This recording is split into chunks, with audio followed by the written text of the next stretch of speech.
آبائنا ولأزواجنا বগুড়ার শিবগঞ্জে মোকামতলা বাজার কেন্দ্রীয় জামে মসজিদে বিএনপি চেয়ারপারসন ও সাবেক প্রধানমন্ত্রী বেগম খালেদা জিয়ার দ্রুত সুস্থতা ও দীর্ঘায়ু কামনায় বিশেষ দোয়া মাহফিল অনুষ্ঠিত হয়। রাসেল আহমেদের তথ্যচিত্র বিস্তারিত।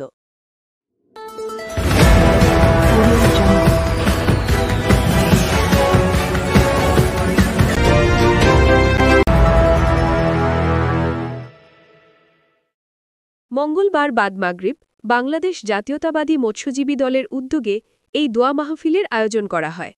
অনুষ্ঠানে প্রধান অতিথি হিসেবে উপস্থিত ছিলেন বগুড়া জেলা মৎস্যজীবী দলের সাবেক নাট্য সাংস্কৃতিক সম্পাদক ও শিবগঞ্জ উপজেলা মৎস্যজীবী দলের প্রস্তাবিত সভাপতি এম.এস. খন্দকার ছোয়েল। এছাড়া উপস্থিত ছিলেন শিবগঞ্জ উপজেলা মৎস্যজীবী দলের প্রস্তাবিত সাধারণ সম্পাদক উহিদুল ইসলাম। ইউনিয়ন নেতৃবৃন্দের মধ্যে উপস্থিত ছিলেন শহীদুল ইসলাম নান্নু, মোহাম্মদ মাহবুবার রশিদ, আবু তালেব বিএসসি, সাবেক সভাপতি মোকামতলা ইউনিয়ন বিএনপি। অন্যান্য অংশগ্রহণকারীদের মধ্যে ছিলেন মোহাম্মদ এম.এ. ফজলে রাব্বি বেবেন, মোহাম্মদ রুহুল আমিন জোসনা, মোহাম্মদ এনামুল সর্দার, মোহাম্মদ রায়হান ইসলাম, মোহাম্মদ মুস্তাফিজুর রহমান ও মোহাম্মদ সাকিল আহমেদ। এছাড়াও স্থানীয় নেতাকর্মীরাও মাহফিলে অংশগ্রহণ করেন।